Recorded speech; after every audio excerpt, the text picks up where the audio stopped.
Okay, hello YouTube. I think we are live. Jacob, Bogumil, say hello. Hopefully everybody can hear you. Hey everybody. Hi. Okay, let us know on chat if there are any technical issues, if you can't hear us. Otherwise, I think we will get started. So welcome to our third virtual meetup, our second Ask Us Anything. Today we have Jacob Quinn and Bogumił Kamiński, both of whom are mostly known to you in the Julia community quite well. Jacob has been working on various data-related projects, starting from JSON to CSV, a lot of the database drivers for many years. And Bogumil's in the last couple of years taken over maintenance of DataFrames, which is our primary data manipulation framework. So maybe we'll start with the two of you introducing yourself to our audience. Just give a little bit of background about what you have done, how you found Julia, and what are you up to right now. So Bogumil, you want to start? Yeah, okay. So I've been working with Julia for I don't know how many years. Probably you can find it out with my Julia Express manual that I have written for Julia 0.3, I think, for the first time. So I mostly work in social simulation, and we do a lot of agent-based modeling. And actually, for large models, it is really important to have a fast language, but that is at the same time very expressive. And some time ago, I think around Julia 0.3, my team and I, we have found Julia, that a language that fits this purpose very well. And from this point, I have been working on various parts of Julia ecosystem. So currently, I mostly work on DataFrames. And well, it eats up so much time that this is my major involvement. Earlier, I worked a bit with strings in Julia base. So this is also some of the contributions I have made before 1.0 release of Julia. Cool, thanks. Jacob? Yeah, so yeah, I'm Jacob Quinn. I have been using Julia for a long time now, pretty much since it was first publicly announced, the pre 0.1. I remember just following tech website news at the time, and they had mentioned, oh, there's this new language, it's supposed to be really fast. I was doing some heavy data analysis, trying to do it in R at the time. I remember I had this one calculation that was trying to calculate all these subgroup means in a data frame, and I had to write my own loop function and thing, and the calculation took 18 hours. And so I would start in the morning, and then hopefully by the next day, it would be ready and done. And I remember hearing oh, this Julia is supposed to be really fast. And so I was like, okay, let me see, translate this over to Julia. I had to I think I had to write my own first CSV parser at the time, because there wasn't anything in the language to do it. But I just used read line and split. But I remember running it, and it ended up running in 5 minutes. And I was like, what? How is this possible? So that was kind of the first time I got hooked. It was very early on. And then I just started kind of, contributing to the language kind of from the beginning. I had never really done a lot of development before. I wasn't a computer developer or programmer or anything. I'd never taken any CS classes, but just kind of got involved with Julia from there, started working on some of the data packages because I needed them for the daytime job. And it's kind of just continued from then. I just really enjoy the language. It's really fun to develop in. I've developed in a lot of other stuff, but I still just keep coming back to Julia because I feel like it's fun and expressive and fast. And there's some of the really great developments in the ecosystem with binary builder and package and all these things. So yeah, I just I just love Julia. So Thanks, Jacob. There are some comments about the sound from you, Jacob, being a little strange. So maybe you can come closer to the mic or just increase your volume a little bit. It should just be through my headphones. Let me restart them real quick. Sure. See if that helps.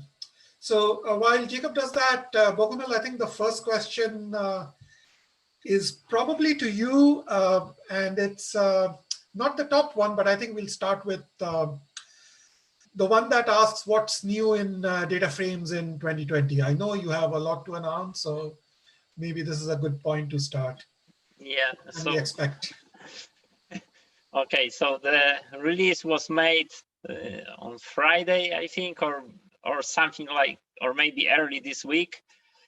So the release is 0.21. So the list of changes is so long that it's hard to list everything. There were over 100 pull requests merged to make this release in comparison to the last release. But there are several, I think, major changes that really, we hope, make this package much more user-friendly. So the first thing that was long debated and finally we decided to introduce it is to allow indexing columns using strings. So currently, whenever you want to refer to a column of a data frame, you can use string instead of a symbol that was used in the past. And this is for sure something that will be easier to grasp for people that, for example, come from pandas where this is natural. But for example, even we have implemented that get property that was always supported for symbols, of course, is now supported for strings. So currently, essentially, you don't have to think of how should my column be named. Do I want to allow spaces or other characters that make it an invalid variable name? Now any column name is, well, it was always accepted, but not very convenient to use. Now it's just a big convenience. So this is the first big thing. The second big thing is a complete redesign of select, transform, and combine functions. So this was really a long discussion and many people were involved in it, but in the end, the design, I would say, is very similar to what Depler in R provides, and it has also many functionalities that Stata users wanted. And we hope that now we provide a consistent ecosystem for transforming both data frames and group data frames, so that you essentially need to learn 3 functions: select, transform, and combine. They have mostly common API, but at the same time, mostly any operation that you would want to do can be achieved with them. And not only this, but also they were designed so that you can really easily chain the operations. So whoever likes the pipe operator in Julia, now if you, for example, use a Pipe.jl package, I started promoting it a bit because it's really nice. So now really everything that we do in data frames is very composable. And the last thing that, at least for me, was really important is that we have redesigned push and append functions to data frames. So for example, right now, if you have a file in a JSON table format, and I see that there are many questions about JSON, you can just read it record by record from the disk and push it into the data frame, and it will just automatically adjust number of columns and types of columns to what it gets, because push now has a very big flexibility, which means that if your data is not clean, in the past, the problem was you got an error and you had to think and work around it somehow. Right now, it's like you push your data into the data frame. After it's loaded, you can clean it from within the data frame, which is, I think, much easier than getting an error that, you are not allowed to push an invalid vector, or I mean row, to a data frame. But as I have said, the number of changes is huge. The objective for such a big release is that we made everything that we thought is worth breaking, we broke it now. So the next release that is hopefully 1.0, and I believe that unless we find something significant in the design, we will not do any breaking changes from this release to release 1.0. There are many other things that we want to work on till the version 1.0, but mostly those are not breaking changes. But I think I will comment on this more later, because I can see there are questions about this. So, but let me just finish at this point and maybe let other questions be answered. Cool. Thanks, Bogumil. There was a follow-up asking, you were talking about the pipe operator. There was a follow-up saying, there is a pipe operator in the Julia base, which is the bar and the angle bracket. Is that related, or are you using it, reusing it?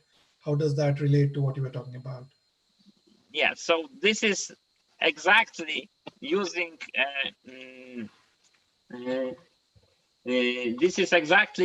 the this operator, but what Pipe.jl package does, it allows, so the normal piping in Julia base requires us that the function to which we pass the argument, it must take exactly one positional argument. So the Pipe.jl package allows us that this function can take any arguments, and you just denote by an underscore where the argument from the front of the pipe goes. I can share a screen to show it. Shall I? Sure. Yes, please. Okay.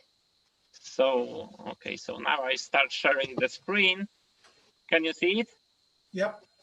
Okay, so you can see that you have this add pipe macro, and then I say argument A exactly gets piped to function B, but I put this argument in the second as a second positional argument. That's what this underscore means.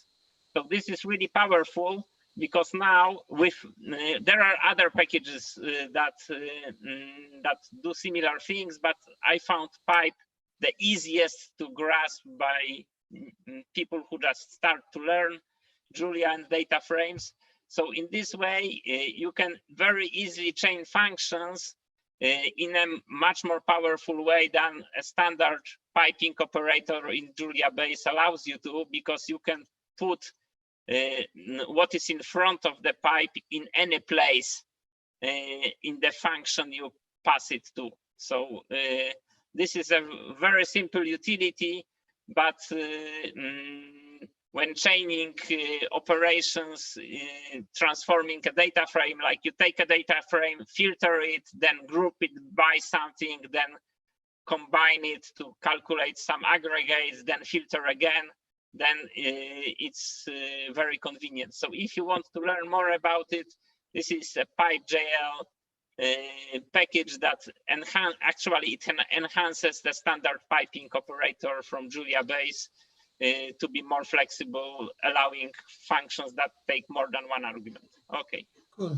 Thanks. So maybe it's a good time to bring Jacob in. And I think the most highly voted question for you, Jacob, is something you may have heard before, which is, can we split, apply, combine JSON 1, JSON 2, JSON 3 and take what is learned so far and make it JSON.jl? I'm sure you have thoughts on that. So what do you say? Yeah, sure. Can you hear me okay? Yes. Is the mic? I think is it's that working fine. okay? Okay, all right. Yeah, so I'll answer that one in addition to there's another question a couple down that's talking about deserialization. So yeah, I think we'll get there. I think we'll get to a place where we can combine them. There's a couple different things that kind of factor into this. So let me start out by talking about JSON 2, JSON 3, which I wrote both and kind of describe why they exist and kind of why they're unique. And that'll help answer the other question. And then we'll kind of circle back to the future of JSON. So JSON 2 was started from this idea of, hey, JSON is great, but it only works with like simple Julia types. You can only deserialize to like dicts, and it's kind of like limited in that way. They did provide this like JSON.lower thing, which was like, okay, I can define that for my own custom type, and then basically transform my custom type into a like natively supported from JSON. And that was kind of an interrupt, but it was also like really slow because you're basically introducing this like temporary allocation, right? Of like translate mine to a dictionary, and then the dictionary can be written to JSON. And JSON 2, that's where it came from, was this idea of, hey, Julia has some of the best reflection code like of any language I've used. It's fast, it's encouraged, it's really amazing to work with. And that's coming from like, having worked in like JavaScript or Java, where reflection code is like this kind of Houdini magic and like discouraged kind of, or there's like performance penalties. In Julia, when you're querying like what are the field types and field names of my structure, and those are all like compile time constants essentially. And so you can do some really cool stuff with generated functions or just using macros to, at compile time, which in Julia is like the first time a function is called with JIT compilation, say, hey, for the type of thing that I'm trying to write or read, what are the field types I should expect? What are the field names I should expect? And can I generate some custom parsing or writing code for the structure, this specific structure? And it turns out that that can make things really, really fast in terms of JSON serialization, deserialization. So that's where JSON 2 kind of came from, was this idea of, hey, we could make custom struct serialization, deserialization really, really fast using Julia's abilities for reflection and code generation. It was kind of a, throw spaghetti at the wall and see what sticks at kind of effort. I just kind of like tried a bunch of different ideas in terms of how you could configure structs and like customizing the formatting of it. And, there's some like really gnarly like macros and generated functions in all of that. So JSON 2 kind of grew into a little bit of an ugly monster. And then as I was starting to think through some of the core issues and the approach and what worked and what didn't, that's kind of where JSON 3 was born. And I kind of started the package with the idea that I would just like replace JSON 2. But I don't know exactly why it didn't. It just kind of happened that way.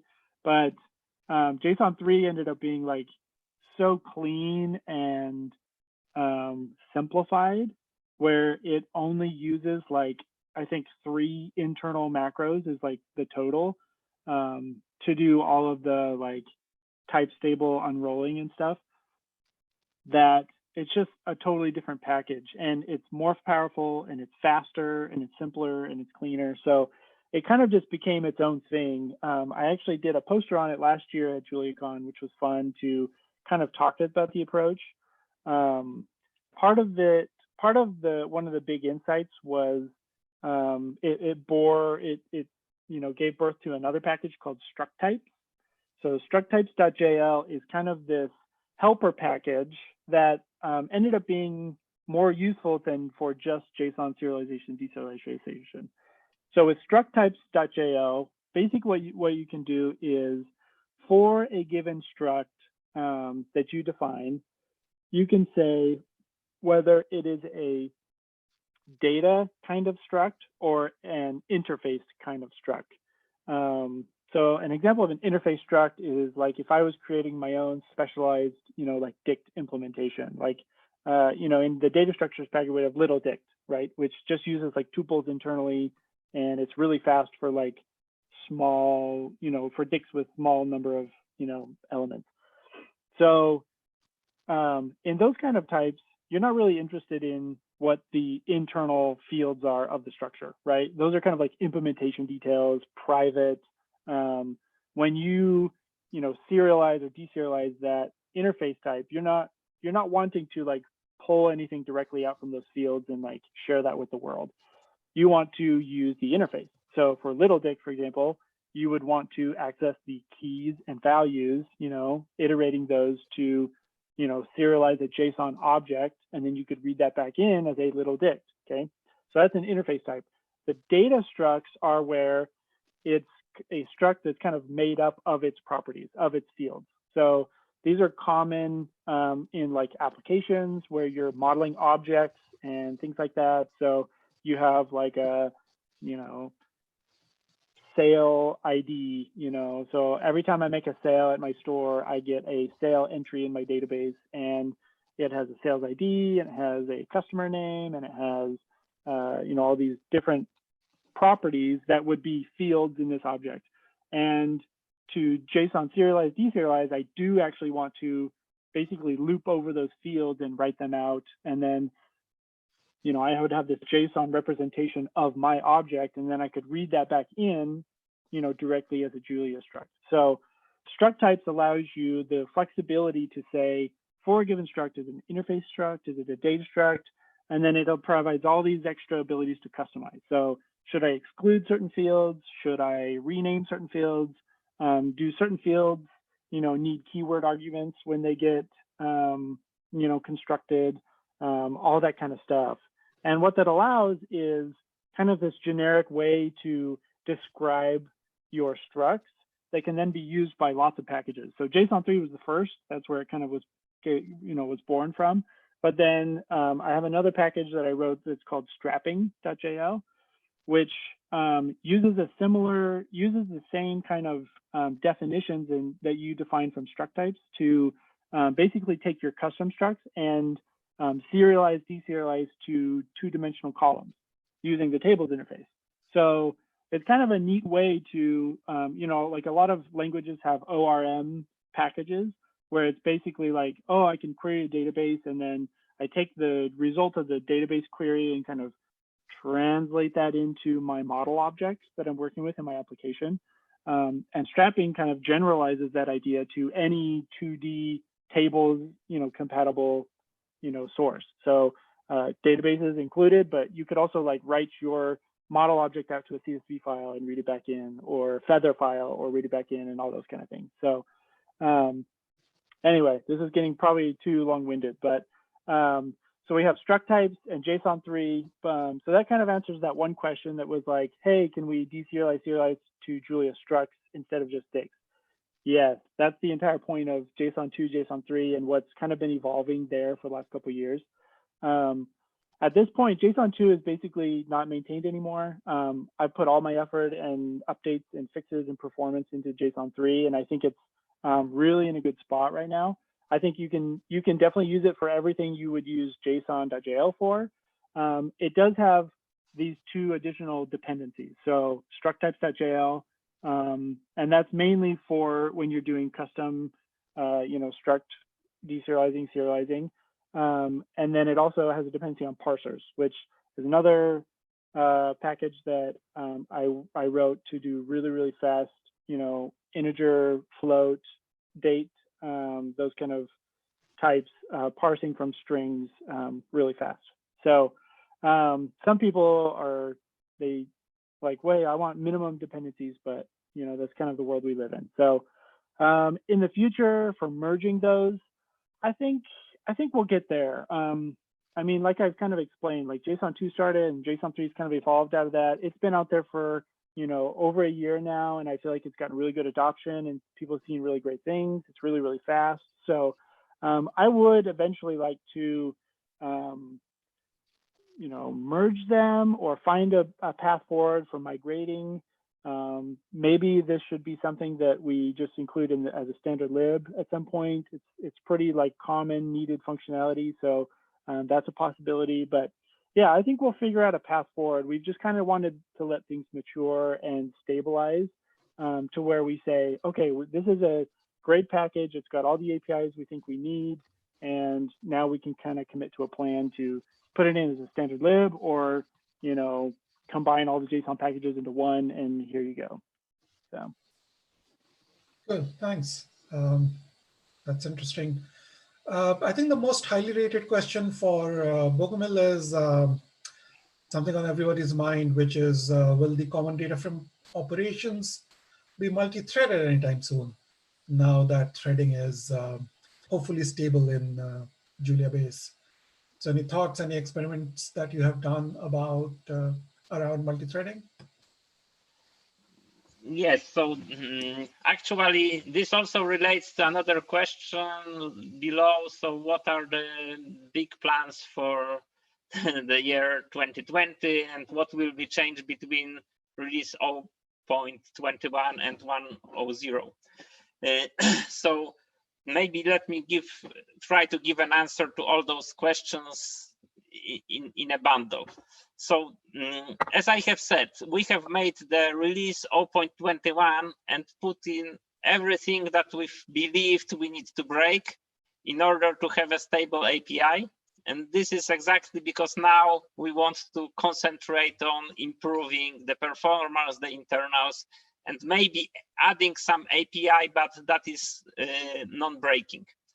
So this is a kind of similar thing that Julia went through, that at some point API was stabilized, but still we are working on improving it. So there are 4 things that we now want to concentrate on before the 1.0 release, because we don't want to make it too fast, because we also need users to use the current release just to make sure that everything is clean and debugged there.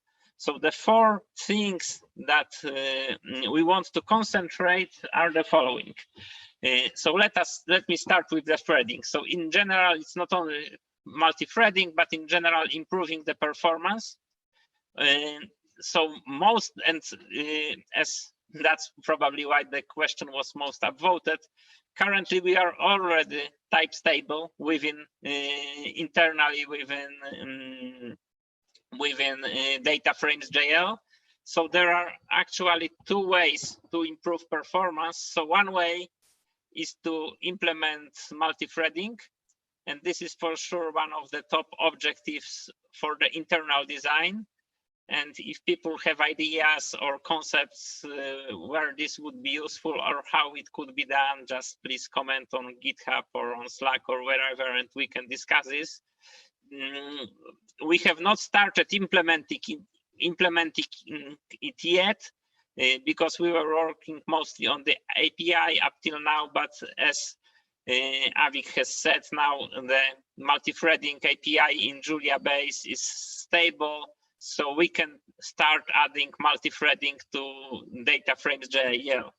The only thing that is a bit problematic with this functionality, but here I think we can go a similar way Jacob chose for CSV, is that we are making sure that we are supporting Julia 1.0. Which means that although, of course, we are up to date with nightly Julia all the time, so that DataFrames work with the newest version of Julia, we want to remain compatible with Julia 1.0, which, and of course, this is a challenge because multi-threading had some changes. But I think this is workable because in CSV.jl, we have a similar situation that it has a fantastic support for multi-threading and still can work on earlier version of Julia. So this is something that can be done, and this is for sure the thing that it would be great to work on in the coming year. The second thing related to performance is actually something that many people in the community, I don't know how important people see it, but at least I see it important because this is fighting with compilation time. Yes, because as we add functionality to DataFrames.jl, simply the functions get more and more complex. And for example, in order to get like time to first group by combine operation, like talking with time to first plot. So in DataFrames, it's like, how long does it take to take a data frame, make a group by on it, and then combine it to get some aggregate. So currently the compilation time is like 5 seconds and the runtime is like fraction of a second. So this is something I'm really thinking of, how this can be improved. We have been experimenting what can be done in order to avoid compilation in certain places or to do some compilation upfront so that the time to first result can be improved. Why I think it's important? It is important because DataFrames.jl, as opposed, I would say maybe even to most of the packages currently in Julia ecosystem, it's targeted at newcomers. So if you start using Julia and want to do some data wrangling, probably DataFrame is exactly designed for this kind of user to use, because it's simple. You don't have to think about too much about the details. It will just get your work done. Then there are more powerful packages even for working with tabular data.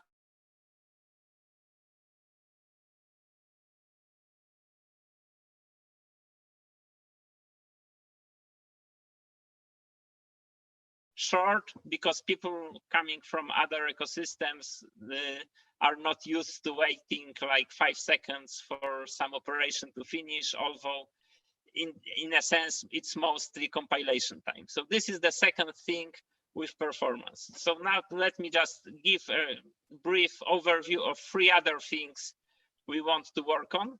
So one thing that will be user visible, and it is, I hope it will be really powerful, and maybe we can come back to this later when we talk about time series, is that I think that the big thing I want to work on from the functionality perspective is adding metadata to data frames, which means that currently we have just column name and column, vector that is stored in it. But if we add metadata to data frames, actually it will be a kind of trait system then. So then packages can add metadata to a data frame, and using this metadata change how they process the data frame. Like, for example, there is a question about time series, then for example, you can have something that there is in pandas for geospatial data, that you can say, okay, this is my column that is a geospatial index, or this is a time series index, and you put in metadata information that this column should be used for this operation, and this can be really powerful to work with, because you have one data frame type, but using metadata you can add many traits to it so that it's easily discoverable without changing, for example, without needing to recompile everything with every trait changed. So adding metadata is one of the things on top of my list to work on this year.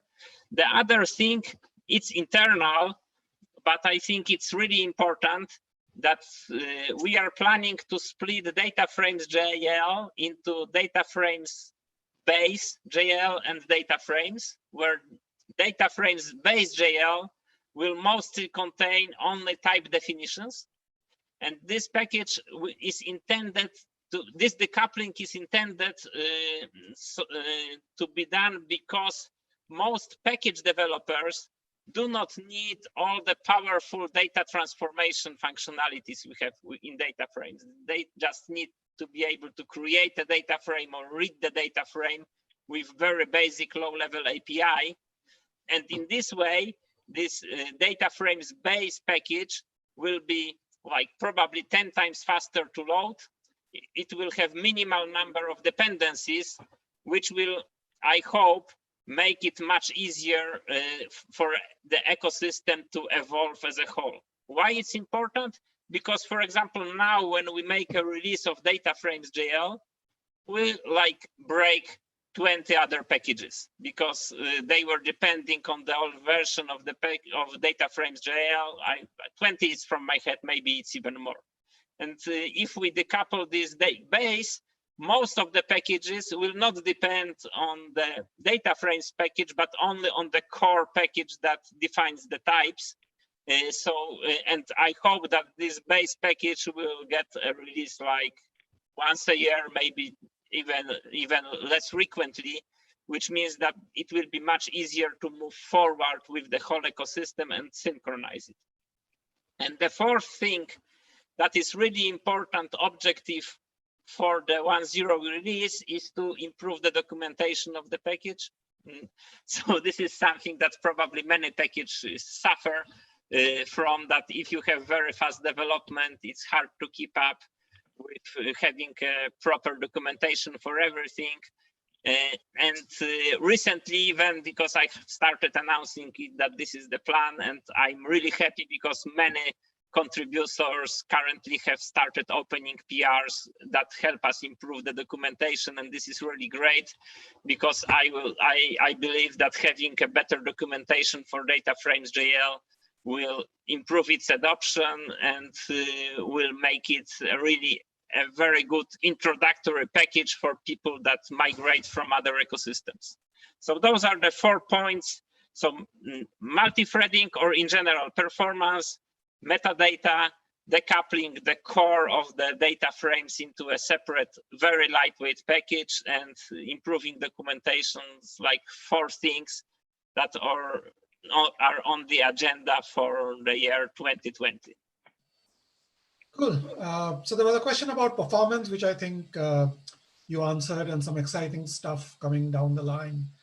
I think the next question is probably to both of you, and it's slightly open-ended. Maybe Jacob, you can start. What's your sense of comparing the Julia data ecosystem compared to R or Python? Where do you think we are? Where do we think, probably more important, where do you think we need to improve? Where are the gaps, and what do we need to focus on for the next year or two compared to R or Python?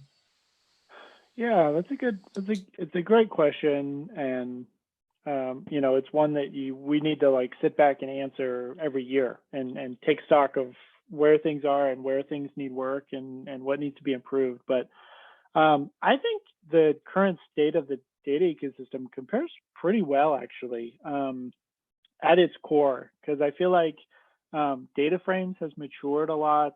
I feel like some of the core, surrounding libraries have matured a lot. We have Tables interface, which provides some really great interoperability between, different formats, CSV and Feather and database packages. And I feel like as all these are starting to mature, that only enhances DataFrames and its usability, and being able to quickly go from wherever your data is to a data frame and doing, manipulations and processing with it.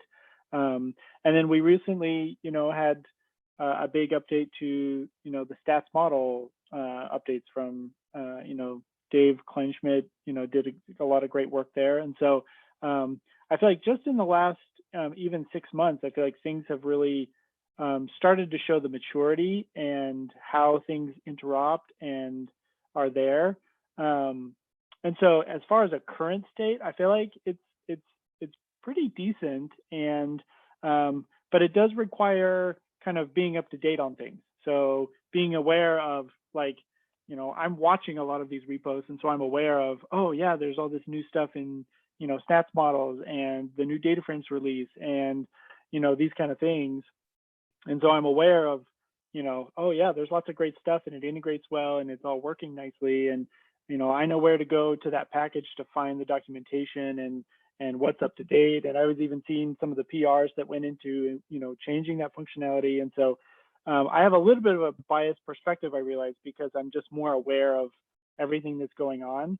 And so I feel like that's one of the biggest challenges compared to R and Python, where, you know, if I wanted to do some, you know, unique thing in with a pandas data frame or a data table, you know, group by operation, I would just Google it and there would be some Stack Overflow question, and somebody's tried to do it, you know, 5 times before. And so I can just find resources out there to be able to do that. Whereas with Julia, you know, if I Google that, I'm probably not going to find something exactly what I'm looking for. Now, I do think the functionality is there, but it's a matter of like, where do I go to find that? Is it in the DataFrames documentation? Is it in, you know, another package? Is it, you know, how do I get connected with the functionality that I need in order to, you know, be able to do what I want in Julia quickly? So I feel like that's probably the biggest thing in my mind, where, you know, we could use work and, you know, marketing efforts and just general like documentation, integration and synchronization. I think that's what I think. Okay, so maybe I agree with what you have said, but let me try to rephrase it. So I think there are two angles to have a look at it. So the first angle is, do we have the functionality? And the second angle is it discoverable? So I will start with the second. So I fully agree with you. But what I think is important here, that if we say maturity of the ecosystem, the question is the ecosystem is expected to change? So even if I find some functionality, as you have said, on Stack Overflow or wherever, will this tip that I find there, will it still work? So in the past, we were really in a flux. So we were, you know, discussing, like, for example, with Milan Bushevalat, I have spent like hours, if not days, discussing things like how some function should be named, or which arguments should it take, in what order, and so on. Should it be keyword argument or a positional argument? So I think for many packages, those discussions are now finished.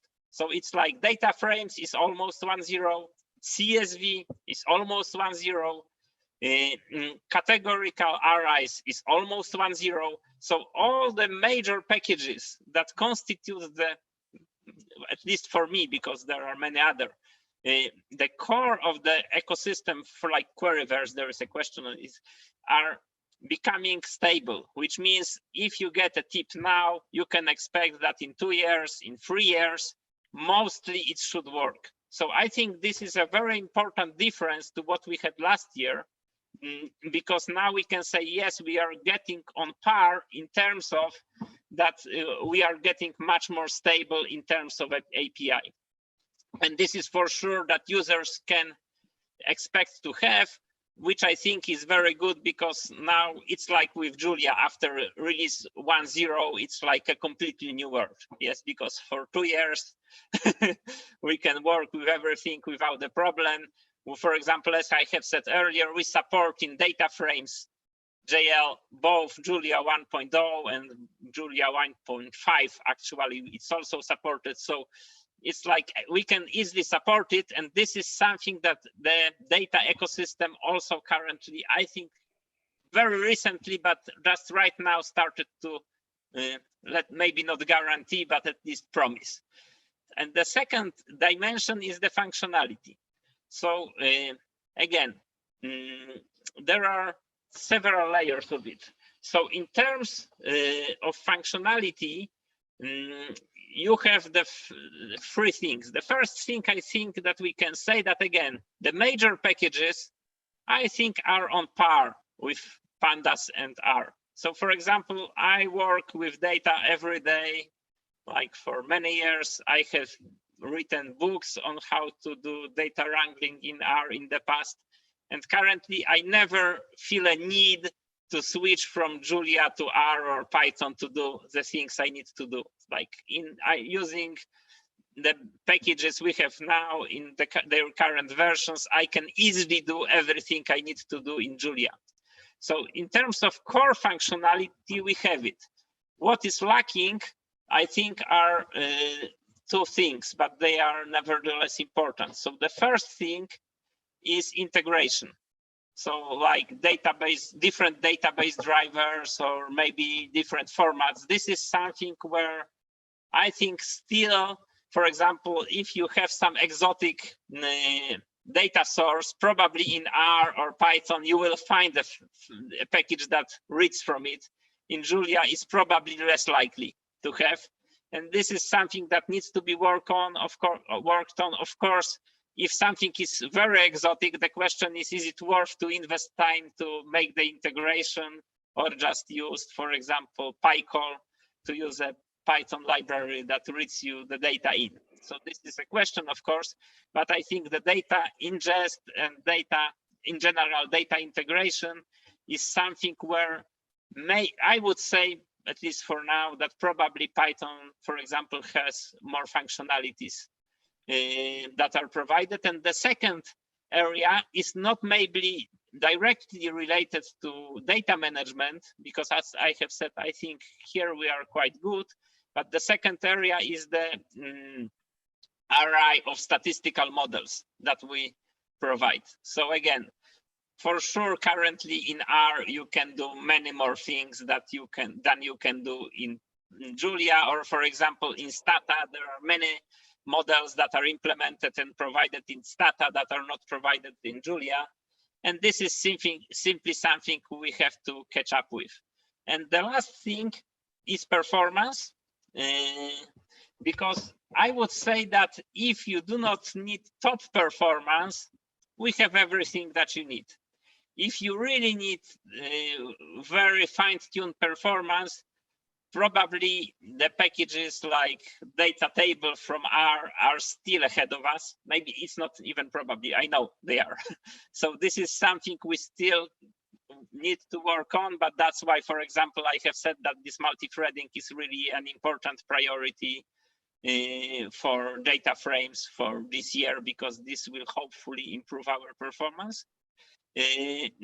But again, if you really need top performance, then probably you can equally well just write your custom code that is fast, which is of course easily doable in Julia. So I do not think it is something that you can say that you really have a problem with. So to sum up, I think that of all the things I have discussed, the most important message is that because we are stabilizing with the API and going towards 1.0 release of many packages in the ecosystem, I think this is a good indicator that we are mostly providing everything that is needed for daily use in normal scenarios. Cool. I think that's a great overview of our current status. And we've come a long way since DataFrames first was released, I think 4 or 5 years ago now, right? Or even earlier. So yeah, thanks for all the work that you and all other collaborators have done over the last few years to get our data ecosystem in this current state. I think a common curiosity for many people is the integration or combination with Queryverse, with the Query.jl and related packages done by David Anthoff. I will mention that I've asked David Anthoff to come and do something like this as well. He is busy right now, but I'm sure in a couple of weeks we can ask the same question to him. But for now, for the two of you, how do you see the packages that you work with integrating or combining with Queryverse? So maybe Jacob, you want to go first? And I would propose, if Jacob, it's okay with you, I would propose to go first, because sure, I would concentrate more on DataFrames, and Jacob probably can give a wider view of the Tables.jl ecosystem. So so the question about Queryverse, and also about the question below about DataFrames meta, the answer is the following. So the plan is to have a full and seamless integration. the idea is, and exactly what I have discussed earlier, especially with decoupling the data frames base, that we say, okay, we give you a tabular data type that is type unstable. The benefit of type instability is that you can easily add columns to a data frame, remove columns from it, change data type of the column of the data frame, and then you can use whatever data wrangling high-level API you want to use. Queryverse is one such ecosystem. Another is DataFrames Meta. We also provide a functionality in DataFrames package that does similar things, but again, we want to decouple it exactly to signal the following thing. There is an underlying data structure that is a data frame, which will be in DataFrames base. And then as a user, you are free to use whatever querying language you like. Do you like Queryverse? Very well, go for it. If you like DataFrames Meta, use DataFrames Meta. If you like the reference implementation of the querying, which will be provided in DataFrames package, then of course you are free to use it.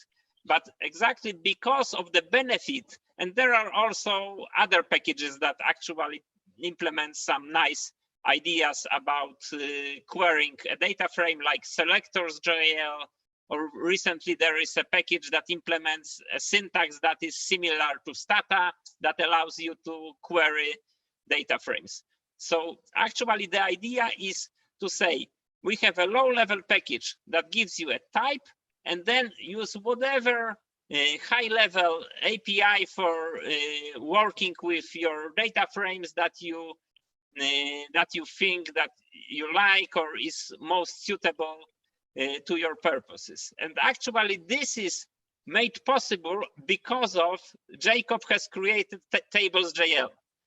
So that's why I thought it's better that I stand answering from the data frames perspective, because probably now Jacob can give this wider perspective how Tables.jl makes it possible that it's indeed really possible to fully integrate all those packages. Yeah, for sure. Yeah, so in terms of Queryverse, so David Antoff and I actually came up with the idea for tables at JuliaCon, was it 2 years ago, 3 years ago now? 2 years, I think, because at the time we had, you know, kind of hit the iterable tables package and data streams, and they were both kind of doing similar things, a little bit more in different ways. And so we kind of came together and talked about what is a simple kind of unified tables interface look like that on the one hand allows all of these file format, database, in-memory table type structures to talk to each other without knowing about each other, and at the same time be really simple and easy to implement, and you know, have an ability to be extremely simple, but also allow for really good performance and you know, flexibility if needed by the table package. So that's actually where tables came out of, and a group of us actually worked on the core kind of API and interface at the hackathon at JuliaCon 2 years ago. Shashi was there, Andy Ferris, I think Matthew Bezanson was there. There was a couple of us that all just kind of hacked on it all day and ended up coming up with kind of the core of the tables API that hasn't changed since. So the idea of the tables API is very simple. It's either if I want my table thing, file format, database, you know, query, result, or you know, in-memory structure to be a table to the tables ecosystem, then I implement tables rows or tables columns, either or both if I want. And what that says is, hey, for my table structure, here's how you access the data by row, or here's how you access the data by column. And then for users of the tables interface, if I want to, use any kind of table source in my package and do something with it, then I can use tables rows or tables columns, whatever is more convenient for me as the user. And tables just provides the interface to definitions, but also I feel like one of the most useful things it provides is this generic fallback, so that DataFrames is a columnar in-memory structure, and it defines tables columns, and it doesn't really need to provide tables.rows because it's not natively row-based, and so tables provides a generic fallback to say, hey, if you're a columnar data source and you provide access to entire columns at a time, I can create thin, wrapper views to iterate rows of those columns. So it provides that tables.rows generic fallback for a columnar structure. And so as a user, I don't need to worry about, wait, is the source columnar? Is it row oriented? What's going to be best? I just think about, hey, what's most convenient for me to use in my package? So in CSV, we do this with CSV write. I want to be able to write any kind of table source out to a CSV file, whether that's coming directly from a database query, or maybe I need to translate a feather file into a CSV file, or I have a data frame, I want to save it as a CSV file. I want to be able to take any kind of table input and write it out as a CSV file. And so when you're writing a CSV file, you write it row by row. And so I don't really care whether the source is column oriented or row oriented. I just want the rows that I can write out sequentially into the file. And so in CSV write, we just call tables.rows, and it works for any kind of input. So that's the kind of high level idea of tables. It recently, we did the 1.0 release. We improved the documentation a lot. And part of that I want, hopefully people understand is how easy it is, because it was built on the foundations of, kind of what previously existed with data streams and iterable tables. It's like a superset of both of those. And so it automatically provides integration with Queryverse. So any Queryverse source is automatically tables compliant. There's nothing else needs to be done. And similarly for writing things out, it's kind of automatic and kind of all included. Now, as a source, I can make it, iterable tables still exist within the Queryverse, and it still has certain requirements that are stricter than what's in tables. So it requires you to iterate name tuples as the rows, as opposed to the row interface from tables. But I can share my screen and show you tables actually provides this really easy way to define that automatically. So this is actually in the DataFrames, source code. This is the DataFrames tables implementation. Okay, this is all, all 80 lines of code here. But to integrate with Queryverse, this is all we need to define is get iterator on an abstract data frame. Tables provides a data value rows. So Queryverse is also still using the data values package to do missing data representation as opposed to what is in base with missing. It's kind of an alternative approach that has kind of been around there for a long time, and is still used in the core kind of manipulation processes. And then we also define is iterable on an abstract data frame, and then an is iterable table true. So this is really the core. That's all that's needed is you define for iterator interface extensions get iterator on your table source. You can just say either on the object itself, or in this case, we are trying to make DataFrames type stable, so it's faster for Queryverse. And then we call data value rows, and that's it. That makes any table source a valid Queryverse, iterable table. So the integration is really easy. It's there. A lot of packages define this just so if they need that kind of integration with Queryverse. But for the most part, everything kind of just works out of the box. So I think in terms of integration, it's there and they work together. Tables kind of takes care of the missing data translation for you from data values to missing or missing to data values. really quickly. It's all kind of baked in and fast. So in my mind, it's not a matter of needing to integrate more with Queryverse as opposed to allowing the experimentation to continue in the Julia data ecosystem. I feel like that's one of the things that I've come to really value. It's kind of a double-edged sword, I recognize, because on the one hand, we'd love to have, I come to Julia, there was this question, I think it's the second one there, like, as a newcomer, how do I figure out what to use? It'd be great if there was like, a standard lib DataFrames, and this was the way to do it, and it's really great. But and I think we should have kind of a default that we shepherd everyone to use. Here's DataFrames, here's CSV, here's kind of these core set of packages that we've put the most amount of work into, and they're mature, and they're going to be really easy, and there's lots of documentation and answered questions and all this. But then I also really value that Julia is such a great language to experiment with and come up with different representations and have, index tables in JuliaDB to, experiment with parallel kind of table types. And, Andy Ferris's type tables package, which is a really cool type stable table, implementation that does some cool things. I've actually had on my wish list to work on a database table for a while that would act like a data frame, but translates everything to SQL queries underneath, but allows you to do indexing and everything, like a data frame.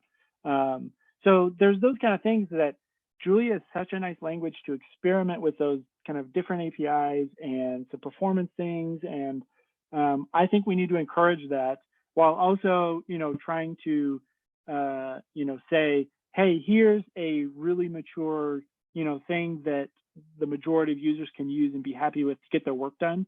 And then, hopefully more people get interested and realize, hey, I can actually, try out my own idea and come up with a cool new package. So that's my thought. Cool. I think that answers a lot of the next question we've talked about, discoverability and documentation.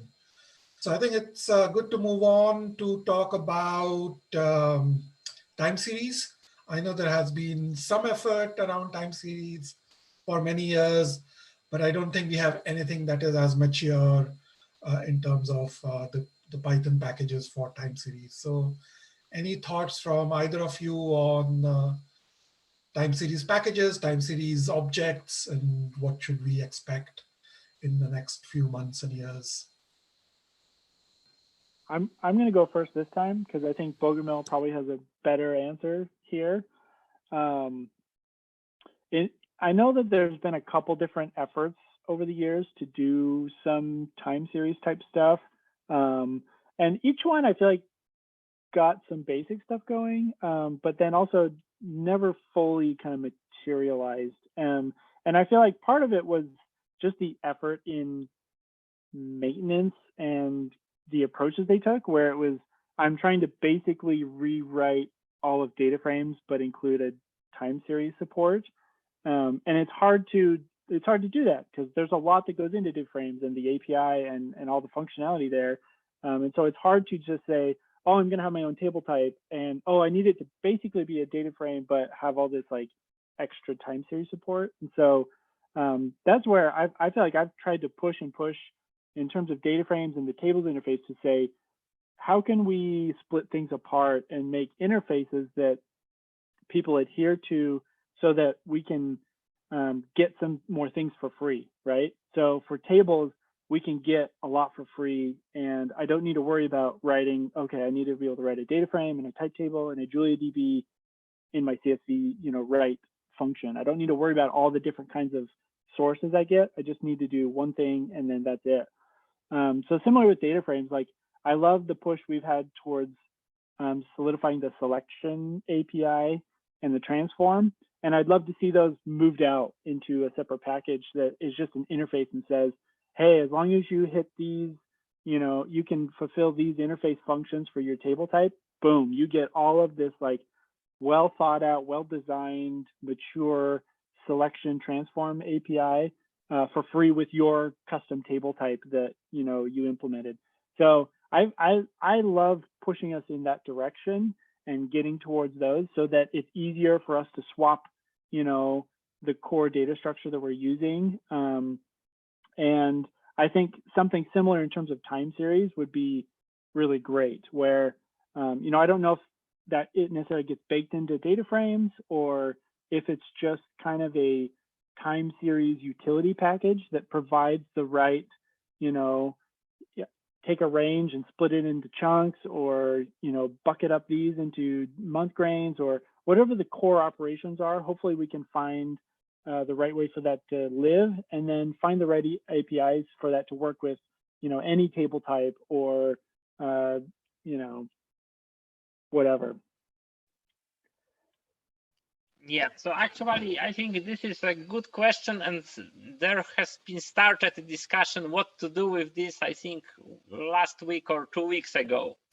And it's not only about time series, but a very similar discussion is about geospatial data kept in tabular data, because you can have like spatial indices associated with rows of a tabular type. So my thinking about it is that, as Jacob said, for sure, I would not like to have this specialized functionality in a general package like DataFrames. It should be general. Actually, I think here we fully agree, although we never talked about it, but the decoupling of DataFrames based from DataFrames is exactly in the lines of thinking of Jacob. Like, we will have select and transform in DataFrames.jl, but actually in theory, and hopefully sometimes in the future, it can take any tabular type.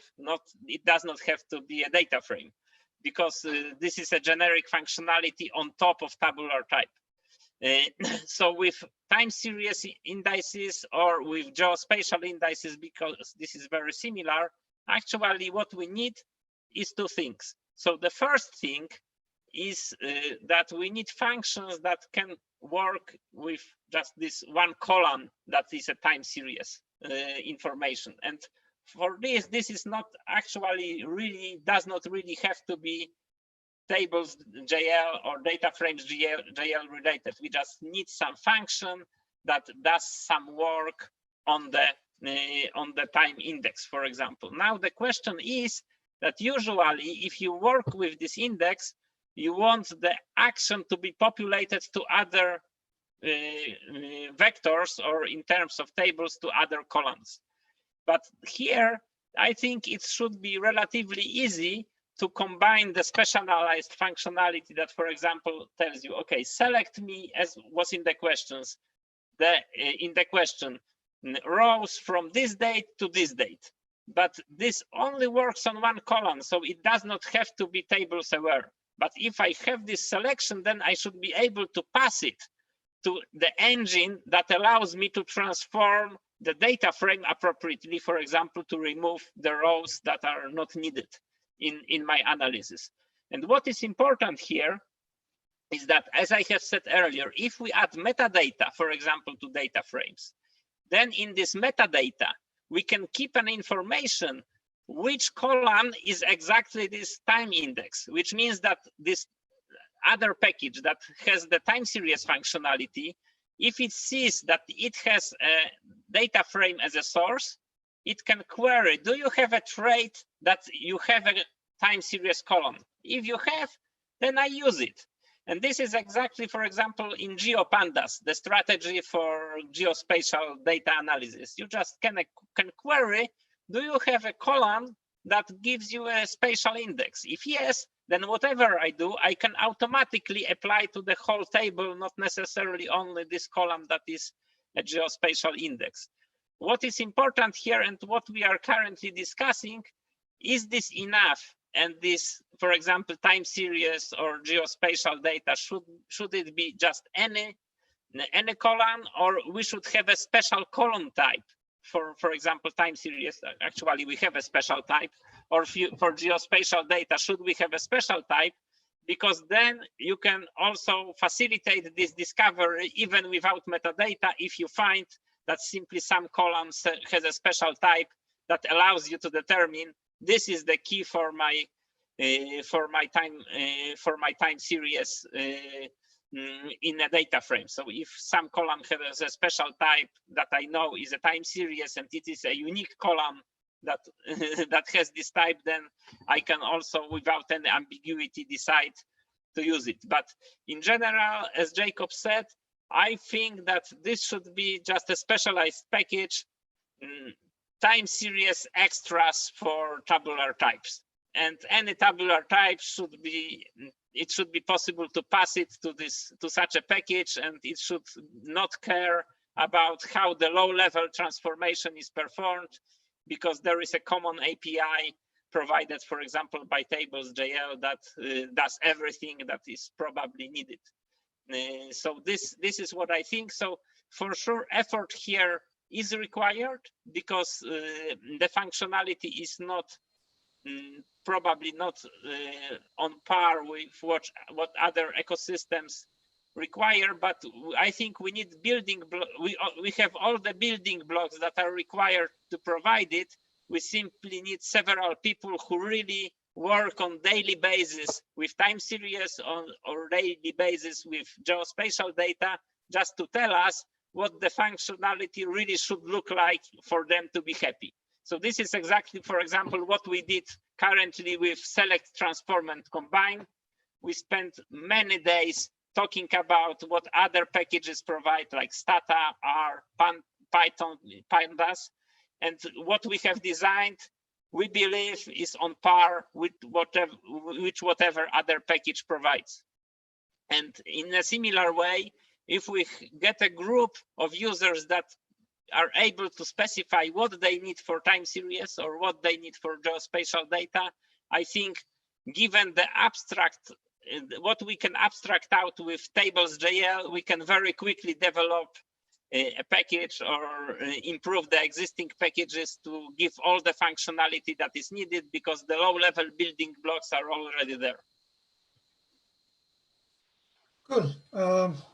Thanks.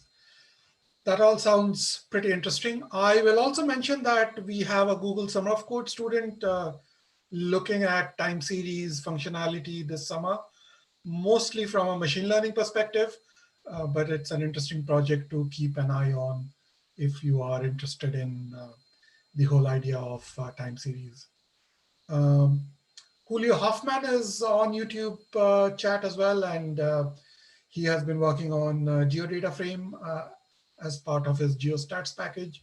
So again, talk to him if you're interested in some of these extensions of data frames. There are a few sort of questions around application building, around GPUs. I think they are best probably answered by other people in the community. So if you are interested in those areas, please do find us on Discourse or on Slack. You can find links to our Slack channel on julialang.org. And I think that will probably give you a better answer to your questions than the people on this call necessarily. We've been going for about an hour, 15 minutes. I think we should stop soon. We probably have time for a couple of other questions before we have to let Jacob and Bogumił go back to their day jobs. So one question which is, I think, on a lot of our minds is around standardized file formats. And although it may not be what you guys work on a day-to-day basis, I think it's interesting to maybe at least speculate about what the ecosystem looks like in terms of things like HDF and Feather and JLD. There is also a JLSO these days. What do you see people using to serialize their data to disk, and what's the work going on in that area?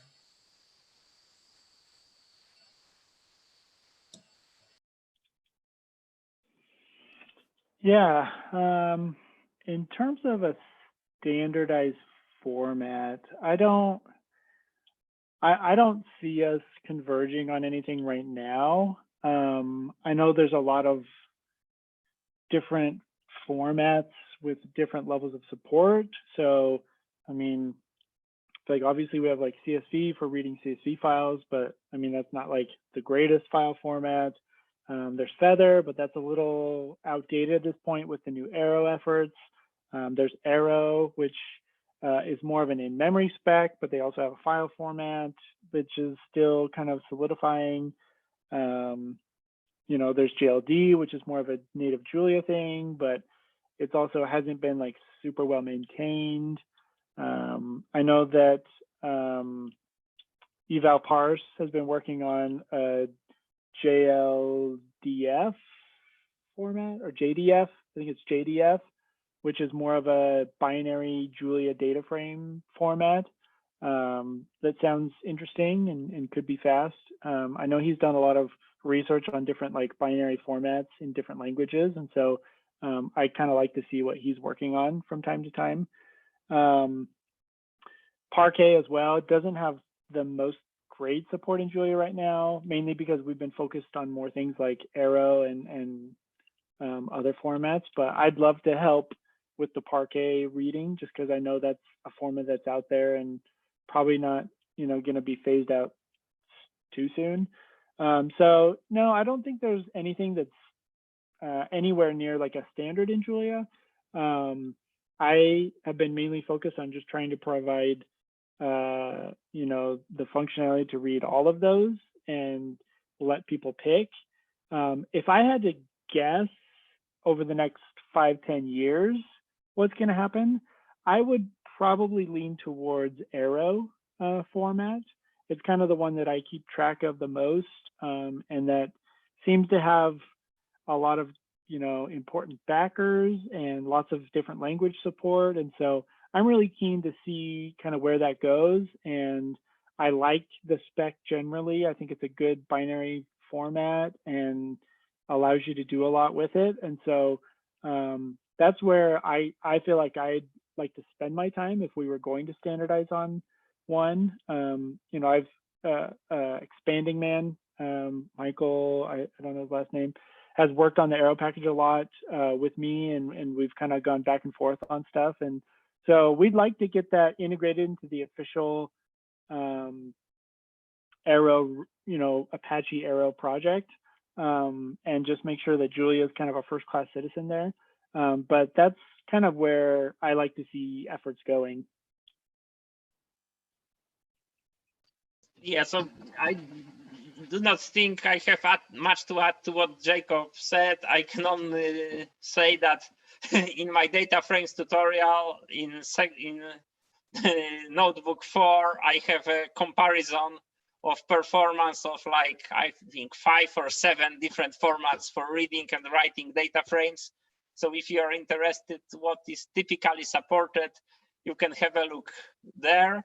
But in general, what I think that probably we should not try to develop our own standard, because mostly you save something to disk to make it possible to read it back by someone else, and it does not have to be someone in Julia. So probably we have to standardize on some common formats, like for example ROS, as you have said. Actually, if we have to finish, there are 3 questions that I would like to take that are on top and are related to DataFrames.jl. So let me quickly just comment on them. So first is pretty tables. So my personal objective would be to remove all the functionality of showing data frames from DataFrames.jl package and switch to Tables.jl. Simply, we never had time to really do this.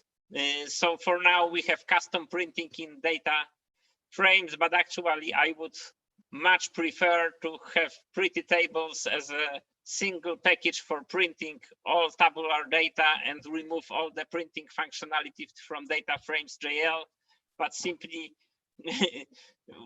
we are still ahead of doing this. But I was talking with people involved in pretty tables that this would be my objective. And if there is a moment in time when we can really do this, I would love to just have it integrated and have pretty tables everywhere. So the second is, question. I want to chime in there really quick. I like that idea because it dovetails nicely with the effort to separate database or DataFrames base from DataFrames.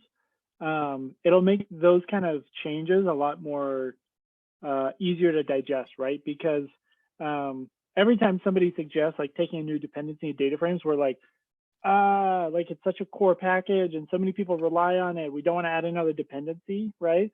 But with separating DataFrames base, the type definition from DataFrames, my suspicion is, A, there's probably a lot of packages who don't actually need a dependency on DataFrames and they could just do tables. But B, if they do want to still depend on DataFrames, they just need to depend on DataFrames base and not DataFrames. It allows DataFrames to free itself up a little bit to be kind of a more general package for DataFrames functionality, which, you know, having pretty tables bring that in would be really easy. There's another question about merging CSV with DataFrames. That would be a similar response to that question, which is, you know, when we separate DataFrames base from DataFrames, right now we kind of have the dependencies inverted because CSV depends on DataFrames, but that will be breaking soon for the 1.0 release. So CSV will be standalone and not depend on DataFrames. But it would probably be a good time to decide, hey, we could have DataFrames depend on CSV because it will be a much lighter weight dependency. And with DataFrames base split out, DataFrames could then be freer to take on a CSV dependency to say, hey, we have CSV kind of built in, you know, functionality. So things to consider, but I just want to mention that the split of the package will really kind of facilitate things like that. Yes, so here, what I also want to mention, because I don't think many people are aware of it, but there is a StatsKit package, StatsKit.jl. And this package has no functionality by itself, but it's a curated set of packages that allow you to do easily data wrangling and statistical analysis of data. And there is DataFrames, CSV, and several other packages. So actually, for a newcomer, the easiest thing to do is just to install this StatsKit package and don't think, do I need DataFrames, CSV, or whatever, but just say using StatsKit and get all the packages that most likely, if you don't know exactly what you need, this is the set of packages that should suit your needs pretty well. So this is kind of thinking like in R, that you have everything included in the base, as opposed to Julia, where you have to load everything. But of course, as probably you are more and more experienced, you will start to pick what you need and what you don't need. But as a starting point, I think this StatsKit is a nice thing, because there was also a question, what should I choose? So the answer is exactly this. StatsKit is a thing that if you don't know what you should choose, choose StatsKit that has a selected, I think there is like 10 packages. And if you load it, most likely you will have most things you might need covered. There is also a question that I think is relevant to DataFrames. Do we need copy on write support built into the language? So I do not want to go onto the topic if it should be built into the language, but what I want to stress is that it was not this release, but Rust release, but we are now really careful in DataFrames not to create aliases when someone works with DataFrames, unless you explicitly say that you do not want your columns to be copied, because this was really a problem in the past, that people were transforming data frames, getting new data frames, several data frames. It was very easy to have them sharing the same underlying vectors. And if you mutated one data frame, the other data frame got mutated, and it led to very nasty bugs that were hard to debug. So currently, by default, DataFrames copies everything, which is, of course, costly. But you can always also opt out of copying. So if you know that it's safe not to copy, you can choose not to copy things. So in a sense, I would say that this copy on write thing problem is kind of solved mostly with DataFrames.jl, but you have to be explicit. So you have just mostly keyword argument copy calls that lets you decide, do I want to copy my columns or not? And this is probably a thing that Jacob, we spent with Jacob many discussions. Should CSV read, which now is going to be depreciated, should it copy calls by default or not? But fortunately, CSV read by default makes the columns read only. So it does not matter that much, because the worst thing you get an error that you cannot mutate your columns. But I think now I'm calling out to Jacob, but this is because the question why we want to depreciate CSV read is one of the most frequent questions I get. So maybe the maintainer of CSV package can comment on this. Yeah, no, my main reason in deprecating CSV read is just to split CSV and DataFrames. So CSV literally has a dependency on DataFrames for that one line, which is CSV.read on the file equals DataFrame of the CSV file. So it's really like an unnecessary dependency. Some people like that it's just built in, but it's just easy enough and such a one-liner that we should split it. But that's kind of an interesting point to bring up. There's been a couple questions around like comparing the Julia ecosystem with other languages. I feel like there was one question that's like, well, will Julia like recreate tidyverse in Julia?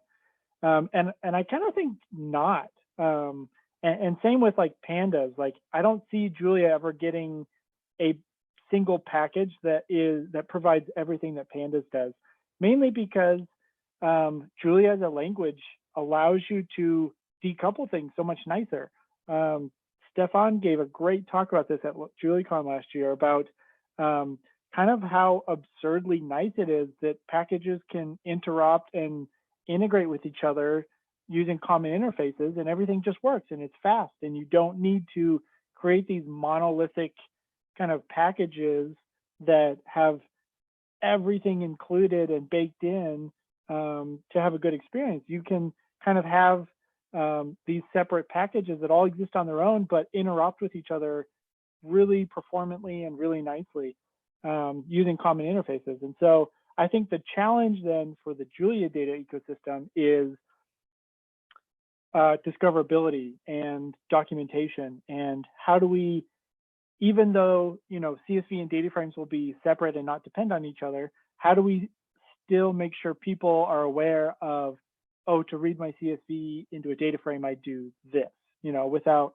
necessarily, talking about both of them together. But, also having documentation out there that walks people through common use cases and what they need to do, and how you can kind of use the Julia data ecosystem more as your tool belt with lots of different tools, as opposed to, this is my one hammer pandas that I go around and beat everything with.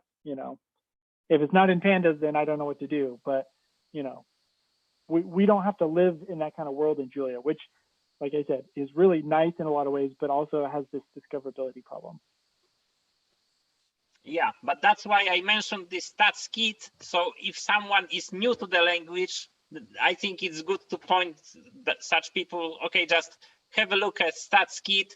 Maybe it's not something that you will always need, but it's like this hammer that maybe not one size fits all, because this is exactly opposite so to what we believe. But if you don't know what to use, you have a place where you can start. Yeah, it's a similar idea to like what Julia Pro provides, right? It's kind of a IDE with a lot of basic stuff you need baked in to kind of get you going in Julia, you know? So I think we need more of those kind of efforts. And I think those come with time, right? That's kind of maturity of the ecosystem and the language and, you know, getting more newcomers to come and then help provide that direction. I think we'll get there. Cool. So it's been an hour and a half since we started. Lots of great questions. I think this is a great note to end on. Sorry if we couldn't get to your question, but both Jacob and Bogumil are really active on our discourse and Slack channels. I'm sure if you've ever raised an issue or a question on CSV or DataFrames, you've had them answer your questions. And so I'm sure they'll continue to answer any queries that you have on Slack. There is a data channel on Slack, which is where both of them are found most days. So if you haven't been able to answer your question today, please feel free to see us on Slack and ask them or anybody else in the community. Lastly, some of you may have seen that JuliaCon is online this year. We can't go to Lisbon as we had planned because of COVID-19. As a result, JuliaCon is free and can be attended from anywhere on Earth. So please do find us on our website, juliacon.org, and register if you're interested in more great data talks. And I think there are certainly going to be a few workshops around the packages that we talked about today. So there is only one thing to do, which is to thank Bogumil and Jacob for their time today, for all the great answers that they had. I think it's interesting to just see them, see the overall design and thoughts that has gone on to some of the packages that we all use every day. So thank you very much, Bogumil and Jacob. Have a good day. And thanks to all of you who joined, asked questions. Hope to see you around within the Julia community. Thank you. Thank you very much. Bye. See ya.